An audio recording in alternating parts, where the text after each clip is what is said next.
ملک کے معروف کالم نگار ایاز امیر اپنے حالیہ کالم جس کا عنوان ہے کسی حل کی طرف بھی جائیں، اس میں لکھتے ہیں، کیا اجتماعی طور پر ہم عقل سے فارغ ہوتے جا رہے ہیں؟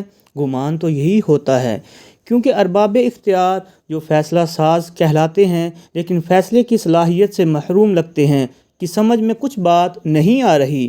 فوجی مقولہ ہے کہ ناکامی کو کمک نہیں دینی چاہیے، لیکن یہاں تو یہ لگتا ہے کہ ناکامی پر ناکامی کی ضد دلوں میں بیٹھ گئی ہے۔ ایک پرابلم ہو تو ہم کہیں، لیکن جس سطح یا محاذ پہ دیکھو پرابلم ہی پرابلم ہے۔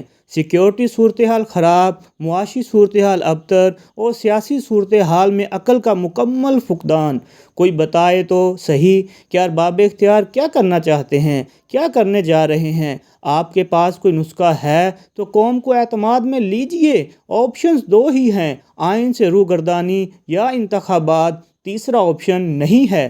ہمارے کرتے دھرتے یہ بات کیوں نہیں سمجھ رہے؟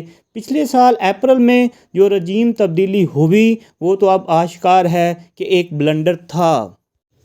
ایاز امیر آگے چل کر لکھتے ہیں، جنرل قمر جاوید باجوہ نے جو سوچا، آنے والے حالات نے اس کو غلط ثابت کر دیا۔ ٹھیک ہے، بلنڈر ہو گیا، لیکن اس سے نکلنے کی کوشش تو کی جائے۔ یہاں ایسے لگتا ہے کہ ذہنوں پر تالے لگ چکے ہیں اور ذہنوں کے بیچ میں یہ سوچ بیٹھی ہوئی ہے کہ انتخابات نہیں کرانے۔ وجہ اب بچے بچے کو پتہ ہے کہ انتخابات سے ڈر اس لیے ہے کہ عوام کا موڈ بفرا ہوا ہے اور خدشہ دلوں میں گھر کر چکا ہے کہ ووٹ کی طاقت سے عمران خان ہر چیز کو روند کے رکھ دے گا۔ بتائیے پھر آگے انتخابات نہیں کرانے تو کیا کرنا ہے؟ آگے ان بیچاروں کے ٹولے کو بٹھا دیا گیا ہے جو نہ کچھ سوچ رکھتے ہیں نہ کچھ کرنے کی صلاحیت۔ جب ایک گاڑی نے چلنا ہی نہیں، اسے دھکے مارنے کا فائدہ کیا؟ ایاز امیر لکھتے ہیں، کچھ روز پہلے لاہور لٹریری فیسٹیول میں جانے کا اتفاق ہوا اور وہاں ایک بک سٹال سے قدرت اللہ شہاب کی تصنیف شہاب نامہ اٹھا لی۔ کتاب کے کچھ اقتباسات تو آنکھوں سے گزرتے رہے ہیں، لیکن پوری کتاب کو نہ پڑھا۔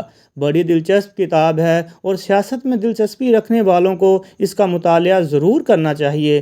پڑھ کر کئی اعتبار سے ایسا لگتا ہے کہ ہم نے اپنے ماضی یا تاریخ سے کچھ نہیں سیکھا۔ جیسے آج کے صاحب اختیار انتخابات سے ڈر رہے ہیں۔ صدر میجر جنرل سکندر مرزا کے دل میں بھی انتخابات کا ڈر تھا۔ پہلے عام انتخابات 1957 میں ہونے تھے۔ ہیلے بہانوں سے تاریخ کو ایک سال آگے کیا گیا اور پھر مزید بہانوں کا سہارا لے کر الیکشن تاریخ فروری 1959 کی طے ہوئی، لیکن صدر مرزا کے دل میں ڈر بدستور قائم تھا کہ انتخابات ہوئے تو صدارت سے ہاتھ دھونے پڑیں گے۔ کمانڈر ان چیف پاک فوج جنرل ایوب خان سے ساز باز کر کے مارشل لا صرف اس وجہ سے لگایا گیا کہ آئین جب معطل ہوگا تو نہ رہے گا بانس، نہ بجے گی بانسری۔ اسمبلیاں توڑ دی گئیں، آئین کو ردی کی ٹوکری میں پھینک دیا گیا اور مارشل لا کا نفاذ ہو گیا، لیکن صدر مرزا یہ نہ بھانپ سکے کہ ان کی رخصتی بھی ہو جائے گی۔ 1971 میں یہاں کیا ہوا؟ مشرقی پاکستان میں عوامی لیگ نے انتخابات سویپ کیے تھے۔ اقتدار عوامی لیگ کو ملنا چاہیے تھا، لیکن تب کی اسٹیبلشمنٹ نے فیصلہ کیا کہ جو بھی ہو اقتدار عوامی لیگ کو نہیں دینا۔ پھر شکست ہوئی، ہتھیار پھینکنے پڑے اور ملک ٹوٹ گیا، لیکن آخری دم تک تب کی اسٹیبلشمنٹ نے اپنی کم عقلی اور ہٹ درمی پر قائم رہی۔ صورتحال کی سنگینی اور نزاکت کو تو سمجھا جائے۔ جو صورتحال ملک میں بن چکی ہے وہ قائم نہیں رہ سکتی، کیونکہ ہم افراتفری کی طرف جا رہے ہیں۔ ایاز امیر لکھتے ہیں، افراتفری کمزور لفظ ہے، اصل میں تو انارکی کہنا چاہیے، لیکن اس لفظ کے استعمال سے ڈر لگتا ہے۔ صدر عارف علوی نے پنجاب اور پختونخوا میں الیکشن کی تاریخ تجویز کر کے احسن اقدام اٹھایا ہے۔ ہر کوئی ذمہ داری سے بھاگ رہا ہے، ہیلے بہانوں کے پیچھے چھپ رہا ہے۔ گورنروں کو اپنی ذمہ داری کا احساس نہیں۔ الیکشن کمیشن پتہ نہیں کس کی تھاپ پر چل رہا ہے۔ عدلیہ تشویش کا اظہار کر رہی ہے، لیکن افسوس سے کہنا پڑتا ہے کہ وہاں بھی سوچ کی تفریق پائی جاتی ہے۔ تو مسئلہ کون حل کرے گا؟ حکومتی ہرکارے صدر علوی پر تنقید کے گولے برسا رہے ہیں، لیکن ہرکارے بتائیں تو صحیح کہ اس صورتحال میں کرنا کیا ہے؟ پھر وہ لکھتے ہیں،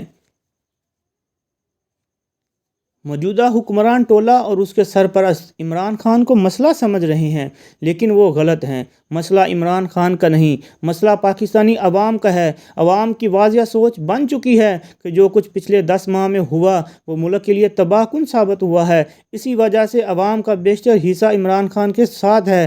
عوام عمران خان کے ساتھ نہ ہو تو پھر تو کوئی مسئلہ نہیں، لیکن جو موقع بھی ہاتھ آ رہا ہے عوام اپنی رائے واضح کر رہے ہیں۔ 2 دن پہلے لاہور ہائی کورٹ میں کیا منظر دیکھے جا رہے تھے۔ عمران خان پیشی پر آیا اور عوام کا ایک سمندر اس کے ساتھ تھا۔ علاج پھر کرنا ہے تو عوام کا کیا جائے، عوام کے خیالات درست کیے جائیں، عوام کے دماغوں سے موجودہ سوچ نکالی جائے۔ یہی تو نہیں ہو پا رہا اور یہی ہمارے کرتے دھرتوں کا پرابلم ہے۔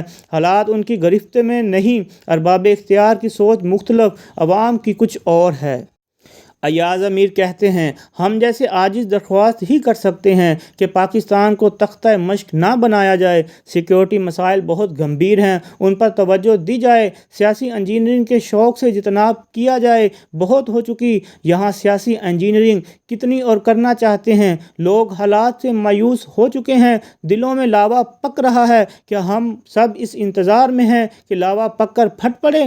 صدر علوی نے جو کیا اچھا کیا، لیکن ان کی مانی ان افلاطونوں نے نہیں۔ بہرحال جو بھی ہو انہوں نے اپنا فرض پورا کر دیا۔ یہ تو کوئی نہ کہے گا کہ آپ کو یہ کرنا چاہیے تھا اور آپ نے نہ کیا، لیکن اس سے آگے جانے کی بھی ضرورت ہے، اور وہ موجودہ حالات میں صرف ایک ادارہ کر سکتا ہے، سپریم کورٹ۔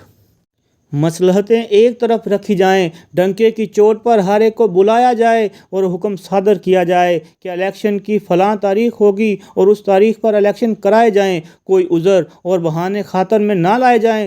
جتنی لیتو لال سے کام لینا تھا الیکشن کمیشن کر چکا۔ پختونخوا اور پنجاب کے گورنروں نے بھی جو بہانے تراشنے تھے تراش لیے۔ قوم اور ملک کا مستقبل داؤ پر نہیں لگایا جا سکتا۔ کسی کو تو آگے آنا ہوگا، کسی کو تو باغ پر ہاتھ رکھنا ہوگا۔ جیسے عرض کیا موجودہ حالات میں وہ صرف سپریم کورٹ ہے، باقیوں کی تعویلیں ہیں، ان کے دلوں کا ڈر ہے، باقیوں سے کیا امید رکھی جا سکتی ہے؟ ایاز امیر آگے چل کر لکھتے ہیں تاریخ معاف نہیں کرے گی، یہ تو ایک محاورہ ہے۔ 100 سال بعد تاریخ معاف کرے گی یا نہیں، ہمارا اس سے کیا واسطہ؟ ہم تو دیکھ رہے ہیں کہ ناؤ ہماری گہری اور بپھرے پانیوں میں ہچکولے کھا رہی ہے۔